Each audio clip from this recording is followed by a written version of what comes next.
The doctors keep calling me lucky. They said no one walks away from a wreck like that. The truck slammed into our lane head-on, twisted steel like tin foil, glass glittering like ice across the asphalt. Most of the passengers didn't make it, but I did. Broken ribs, concussion, stitches down my arm, but alive. The hospital smells of antiseptic and old coffee. Every hallway hums with fluorescent lights that flicker just slightly, like they're tired of doing their job. The walls are the color of wet plaster, blank except for faded posters about hand washing. My room is small, the window looking out over the parking lot, where rain streaks the glass and makes the ambulance sirens blur into red smears. Everyone who visits me says the same thing. You're so lucky. My mom cries when she sees me, squeezing my hand like she's afraid it'll slip away. My brother pats my shoulder over and over, whispering, "You're okay, you're okay." And I smile, I nod, I play along. But every time someone looks at me, I can see it. A flicker, a hesitation. Like they're forcing themselves to believe what they're seeing. When I finally make it to the bathroom, I brace myself on the counter. The mirror above the sink is cracked in the corner, spider-webbing out like frozen lightning. My reflection wavers under the dim yellow bulb. For a moment, I don't recognize the man staring back. The bruises I expect. The stitches. The swelling. But beneath all of that, there's something unfamiliar in the way my face sits on my bones. Like I'm remembering myself from a photograph, and the photo has been slightly edited. I lean closer. The fluorescent buzz fills the silence. My jaw looks stronger, my eyes just a shade darker, my skin different. I press my palm against my cheek, half expecting the reflection to feel wrong, colder than me.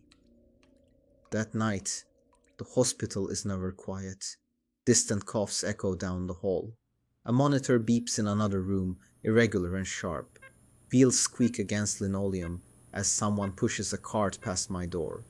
But underneath all of that, I hear whispers. 2 nurses talking.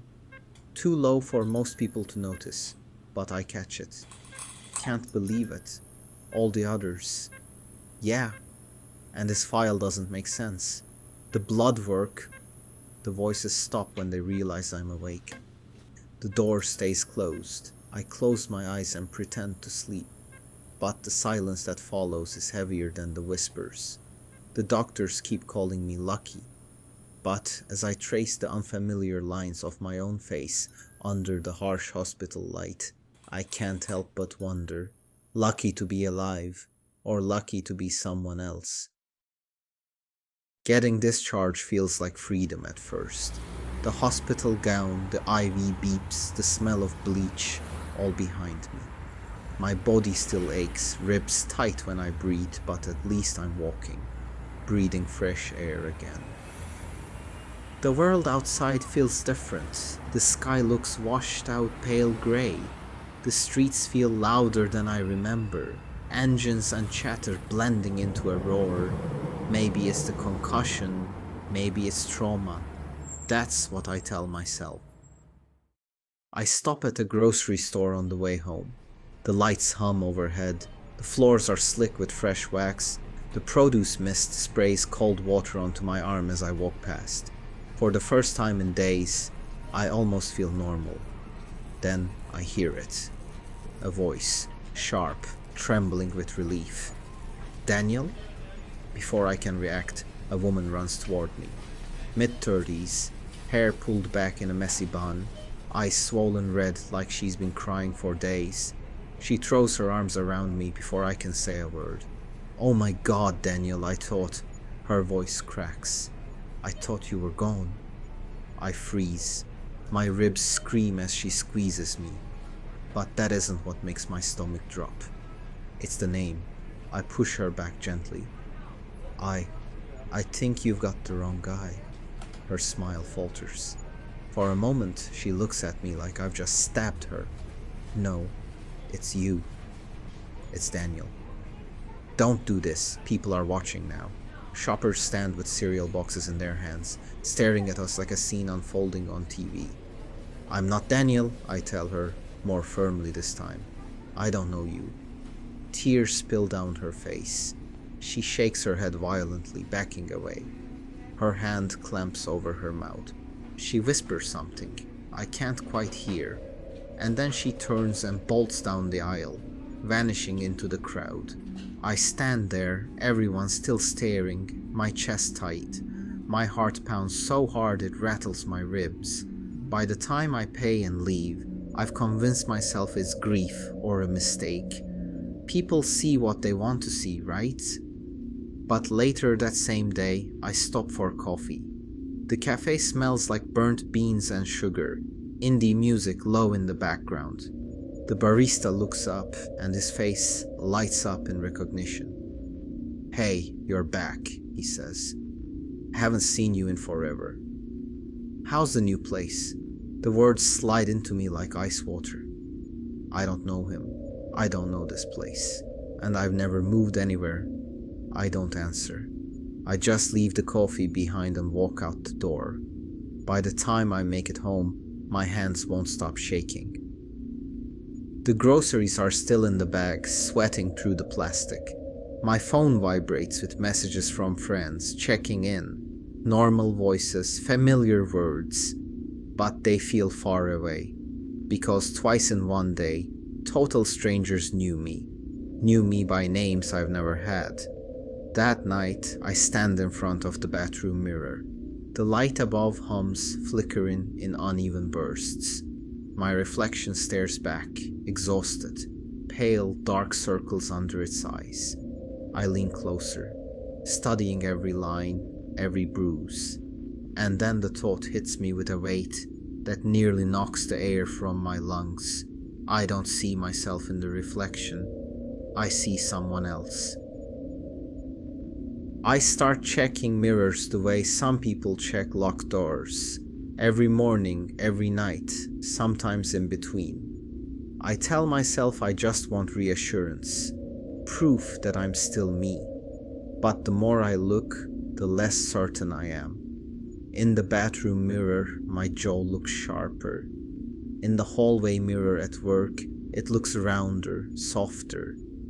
In the tinted glass of a shop window, my hairline creeps higher than it should. It's never a drastic change, just enough to make me question my memory, just enough to make my stomach twist. One night, I snap. I line up 3 mirrors in my apartment. The bathroom mirror, the standing mirror from my bedroom, and a cheap handheld one I dig out of a drawer. I place them so they all reflect me at once. Under the buzz of the ceiling light, I study myself. 3 different versions stare back. The one in the bathroom mirror looks exhausted, sallow skin. The standing mirror shows a version of me with a scar along his temple, a scar I don't have. And in the handheld mirror, my right eye is brown instead of blue. I drop it. The glass cracks. My heart hammers in my chest, breath short and ragged. That's when I notice something else. A folded photograph on the floor by the door. No envelope, no note. Just slid underneath, waiting for me. My hands shake as I pick it up. It's a picture of me. I'm standing in front of a house I've never seen before, smiling with a woman and 2 kids I don't recognize. The woman's hand is on my chest, like we're married. The kids cling to my legs like I'm their father. And in the corner of the photo, behind my smiling face, I see something that makes my stomach twist into knots. It's my apartment window. The photo was taken here, from outside. I stare at it until my vision blurs, until I can't tell if the man in the picture is me at all. I can't let it go. The photo, the strangers, the shifting reflections. None of it makes sense unless something's been kept from me. So I go back to the hospital. The place reeks of ammonia and wet floors. The fluorescent lights buzz overhead like a swarm of insects. My ribs ache with every breath, but I force myself to the records desk. I need my file, I say. The receptionist doesn't look me in the eye. She prints it without argument, slides the folder across the counter like it's burning her hands. Inside, I don't recognize anything. The name at the top is mine, but the blood type? Wrong. Allergies? Wrong. A surgical history I've never had. Is this a mistake? I demand. My voice cracks. She glances around the room before leaning closer.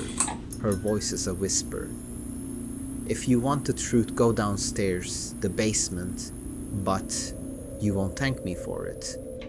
The morgue smells like cold metal and chemicals that fail to mask decay. The attendant doesn't ask questions, she just opens a drawer. The body inside makes my skin crawl. It's a man from the wreck. His skull is caved in, his jaw hanging loose, but stitched crudely along his arm is a scar I know, because I've been tracing that same line on my own skin for days. My stomach lurches. Another drawer. A woman this time. Her chest collapsed, her skin waxy. But her ribs. I know those ribs. I feel them every time I breathe. The attendant watches me tremble, her eyes flat and cold. You didn't walk away from that crash, she says. No one did. I stagger back, shaking my head. But I'm alive. She cuts me off. You're alive because we made you. What could be saved was taken. Bones, organs, flesh. You're stitched together from the pieces of the dead. A patchwork survivor. The room tilts. My throat closes. My hands claw at my own skin, desperate to feel where I end and where they begin. I want to scream, but the air won't come. All I can see are the faces of the others. Silent, pale, lifeless, staring from their drawers, pieces of them carved out and sewn into me.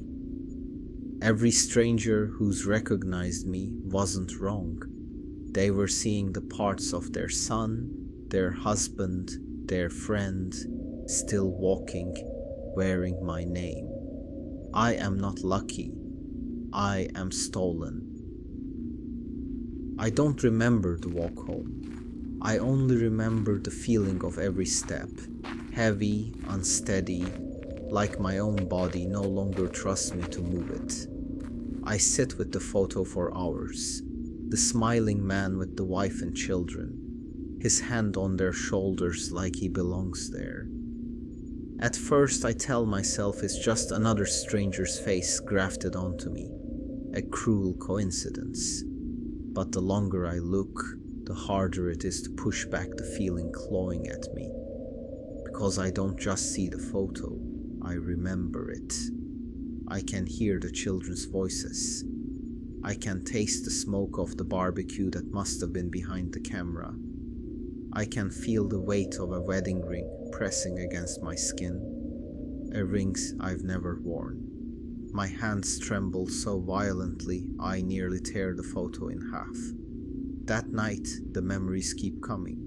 Not dreams, not hallucinations, memories. A woman's perfume clinging to a winter coat, the ache of arthritis in joints I don't have, the sound of a lullaby hummed in a voice that isn't mine. They come in fragments at first, then in floods, until I can't tell where they end and I begin. By morning, I don't trust my own thoughts. I don't know which ones are mine anymore. When I catch myself humming a song I don't recognize, a song that makes my chest tighten with grief, I realize the truth. I'm not being haunted. I'm being replaced.